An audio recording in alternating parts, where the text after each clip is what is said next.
Yeah, so we just got done with day one, obviously, of the ELEAGUE Major, taking things very seriously. So we wanted to do a couple questions for day two. The draws are out. But to start things off, let's recap day one. Just some initial thoughts on a couple questions. You good? Yeah. Yeah? Give it to me. All right. I mean, not the lyrics, just the questions, please. Let's not do this. Biggest individual overperformance on day one? Oh, it is a tough question because when you say that, you're also evaluating how good that player is. But I feel like ELEAGUE is good, but he's not supposed to be that good. I think he almost won that game for Liquid. Single-handedly. Yeah, so that was nuts. That was sick. I'm gonna go with ELEAGUE. You're gonna go with ELEAGUE. I'm actually gonna go with this is gonna seem crazy, but I'm gonna go with Lecro.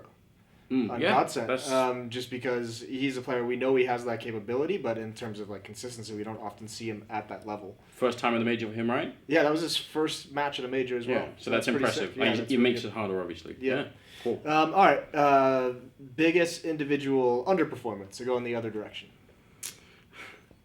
So I feel like this is going to be a tough one for me, but it's going to have to be Dupree. I think he finished 5-20 in that game. I think he ended with like 48 ADR, 49 ADR, or something like that. So it's obviously I hate doing this, but I obviously have to do it. It's actually, you could kind of take your pick from the Astralis players in the trio.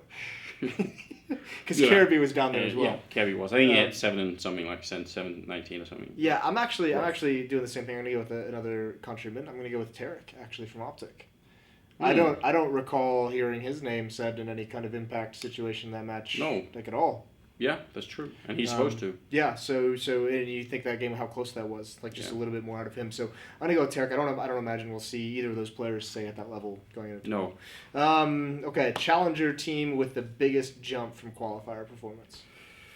I'm trying to run through who the qualifying teams were. This is a hard one. But, I think I'm gonna go with Mouse Sports. Big jump down from the qualifier. Sadly, Mouse. Very sad, but yeah. Jump in the wrong direction. I'm gonna go with that one. That was kind of bad, wasn't it? I don't know what. I think I'm actually going to go with. You could almost. I feel like you could almost do the same thing with North, although I don't think that was too big of an issue. I'll go with Godsend, just because we knew they were good. We know Train's a very good map for them, but beating Astralis in the fashion they did, that's pretty crazy. Especially on Train, right? Yep. And I think most people just kind of shrugged at Godsend going in, they're probably going to reform the team at some point, They fucked that shit up. They did. Massively. Sorry to say that. Get wrecked, Danish fans. Team most likely to have a better performance on day two from day one. Astralis. Listen, Moses, I'm going down with this fucking ship. So don't worry, I'm a Team Liquid fan. I know what it's like. We're both just living in fucking hell. You've been there. Yeah, you can't really argue with Astralis, can you? I mean, it's so difficult because I feel like Astralis have fixed this problem once before, where when the pressure was on, they could handle it, and then they fell back into not being able to handle it. Yeah. And now I feel like they're in the era of being able to handle it, but if they're not, then is it a Danish issue? Because I feel like North as well. If you look at their end of the year, how hyped they were and how good they look on paper, there's no reason why this team, they had 3 group stage exits at the end of last year, and then today they just look flat. I actually do have a theory that culturally. Because I've noticed this in other sports, not Danish just people are prone to disappointment. Just disappoint, just culturally a disappointment. I've experienced that as well. I'm constantly disappointed by the Danish people I hang out with. I actually think, I'll remember that. Yeah. I actually think that if you look at other sports, you could find some evidence that Danish teams do better when people aren't expecting them to. There is a I think not just for Danish people, there is a comfort in being the underdog, right? Yeah. It's you're much less pressure. Well, even JW said it today. Yeah. Likes being the underdog, and this is a guy who's won 3 majors as favorites usually. Yeah, but there is a sort of a Danish sort of mantra. There's culturally in Denmark there is a thing that sort of where if you are doing well, you're not really supposed to advertise it. You're supposed to just keep that to yourself. You could be happy about it, but don't spread it around. Don't show that you're doing a good job. That's something that's ingrained in a lot of Danish people. Is that like a Danish saying? Is there? Yeah. What is it? It's we just call it Jentelone, which is some fuck who came up with the idea that don't think you're better than everyone else, don't think you're special, that kind of thing, and that's like a long time ago, but that so for some reason it's still a thing. So I think maybe that someone plays into it. I don't know if it accounts for everything, but I mean, I do get the sense having that a couple of Audi cars delivered to the hotel has got to make your dick feel pretty big going into a match as well. Yeah, I mean, that doesn't help anything. If only you could drive your car with your dick Moses, that would actually help. But we have yet to invent that technology. Not yet. Team likely to have a worse performance on day 2.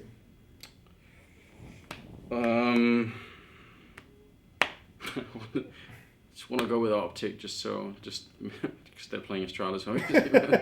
I don't know. True fanboy. Yeah, just try and rig it for them. Likely to have a worse performance. I don't know. I mean, Mouse Sports. Mouse Sports. They just actually stopped playing altogether. Yeah, they just quit. I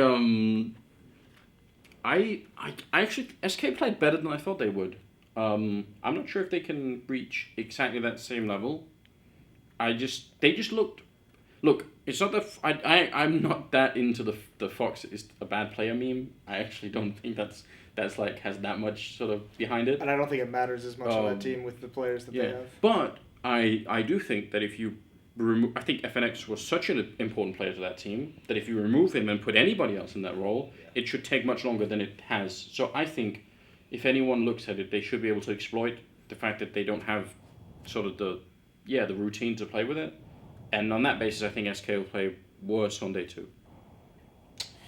I'm going to take Jesus. This might seem crazy. I'm going to take Team Liquid. I don't think it'll necessarily cause them to lose tomorrow, but I think ELEAGUE having that kind of a performance hit a lot of stuff.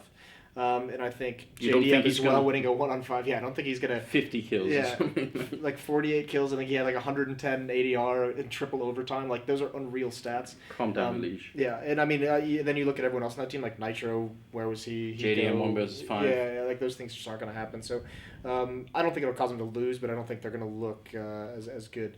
Okay, speaking of which, now we get into the matchups. This is the fun stuff. We're going to just do super quick, get some predictions going on. This one's going to be fun. Mouse Sports versus Hellraisers. I have to go with Mouse Sports on this one. I think Hellraisers are a tough team. I think it's going to be a close game, but I can't see Nico not doing better than he did today. I think he's going to carry this team. Yeah, I'm doing Mouse Sports as well because I think the same thing when it comes to Nico, Chris J, and Lowell. I think all those 3 players are going to have a much better time against Hellraisers. Navi versus Envy. What a ridiculous matchup. I have to go with Navi. I'm taking Navi as well. I think there's too much skill. Yeah. FaZe and SK. Yeah. I obviously picked SK to play slightly worse. And I actually think FaZe is, especially in best of 1 format, is quite a scary team. So I'm trying to think about the map picks, if I can come up with something really, really valid. All right, Duncan, calm down. Yeah, well, he's not here, obviously. He's gone to sleep or something. He Massive pussy. Literally ran out of Skittles and just decided to quit the day. I see, the problem is everyone in their minds, when you read out Zuzi, everyone just says SK, right? So I'm gonna go with FaZe, just because I know what you're gonna do. Nuts. I'm taking SK, sticking with the Brazilians. Speaking of which, all the Brazilian fans out there, follow me on Twitter at OnFireMoses. Jesus Christ! Like that little plug. See, if you could have said it in Portuguese, then that would have been it. Should have learned that. Yeah, next time. Yeah, get Gabriel to help you out. He'll do it. Yeah, he will. Flipside versus Team Liquid. I'm obviously taking Team Liquid on this one. Fly the flag, Anders. Fly the flag. No, oh man, this is actually not an easy one to predict. That actually is, oddly enough, because if you look at the whole lineup, that you would say that's the most fucked up game out of all of them in terms of star quality and star power. But actually, that could actually be a really close game. I think Liquid will just barely do it. I think it's going to be reasonably convincing, to be honest. You think it's convincing? I think it's going to be pretty convincing. All right. North versus Fnatic. Fnatic actually impressed me today. Actually, Really? yeah, I actually think they did a Okay. reasonable job. Like it was Olaf Meister and Crims. It was that duo coming Crim's back. looked really good today. Yes, and the North guys. Yeah, I still think North are gonna win. If North lose this, I'm going to have lost all faith in them. Yeah. I think I'm right at that. I'm at that point. I'm at the point where that short-lived hype from last year is just about gone. But I'll take North. But Jesus, have they been disappointing? They played Gambit today, right? Yes. North. So here's the thing. Here's the reason why I think it'll be easier for them to play Fnatic, because Gambit and because Zeus play such a slow style. When you have slightly crazy players like Megiskin and Config, they don't get to do shit when they're playing Zeus. Like he shuts, he kills those players. Like every round they feel locked in. That's how it should be. Yeah, and it's great. It's I love watching Zeus do that because it's so cool. But I think Fnatic will be engaging with those players. I think Config will come out on top in that crazy fight. So cool game as well, I think. Ready for the next one? Yeah, you just have to ask me. You don't really have to ask me. Optic versus Astralis. Yeah, obviously Astralis. All right, easy. I'm obviously thinking Optic. The first game in a long series of games to win this major. I'm just gonna go complete sellout and just find an Optic jersey out there. Fuck me. Just wave the flag. not even because I don't like Astralis. I want to see you lose. Like, I actually have developed some love for the Optic team.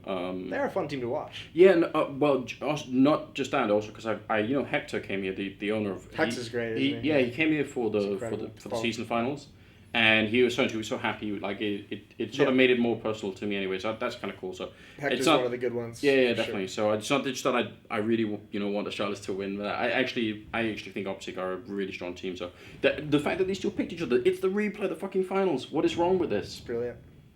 More evidence that Valve are rigging not just the map draws but also the picks. I was there when they happened, so I would just love for Astralis to just burn out in flames and just have to get to sit here. For everyone watching, but there is a reminder: we have a bet going on Astralis. If they win the major, Anders gets to hit me with a pie. If they lose the major, or if they don't win the major, I guess would be, I get to hit Anders with a pie. So that's why I just want to see Astralis lose to everyone. Godsent versus Gambit. I think another tough game. Yeah. A really tough game. Godsent. I think they're gonna have a hard time playing against Zeus, honestly. Yeah. I don't think that will be an easy game for them. You look at the star power, you say Godsent definitely win that game, but then how many results from DreamHack winner as well? Gambit beat Godsent. Yeah, and how many of the Godsent players can again stand up to that style that Zeus has? Like how many of the players will get shut down, even if they know it's coming? Yeah. But in the interest of getting this prediction game right, fuck, I'm gonna go with the Godsent winning it. Okay. I think that's like a 16-14 type game though. Yeah, that's gonna be a close game. Yeah. This one is tough. I'll take Gambit. All right. I'll take Gambit now. Now these might change when I'm on the desk, depending on the map. VP versus G2. Yeah, I mean that right there is a quality game. That's the sort of game that should be a best of 3, right? You'd like it to be. Yeah. You'd like all these to be a B of 3, really. Well, yeah. Well, I mean, I think so. Maybe not literally all of them. The problem with some of these games is that if they were best of 3s, you would have weird matchups that would mean that you could say that it would always be the third map because like they would just win each other's maps. It'd be weird. So I don't know. This one definitely would be. I have VP to go extremely far in this tournament. People actually, when you talk to the teams going into this, they say VP haven't looked too impressive in practice. Yeah. But I tend to not care what people say about practice. I just don't think it's a very good indication. I don't think VP have looked that impressive even in matches recently, but I mean, still, I think the most impressive part about their match against Optic today was that they didn't look good and they still won somehow. Because Optic won that game in like 2 different phases of the game. Yes, I agree. They completely outplayed VP, I think, and it's incredible that VP won that game. So I'll take VP in this as well. Yeah, I will. Well, that's all we got. That's bitty. That's all, folks. Yeah, subscribe to the channel, follow us on social media and all the rest of it, and more importantly, tune in and watch the tournament.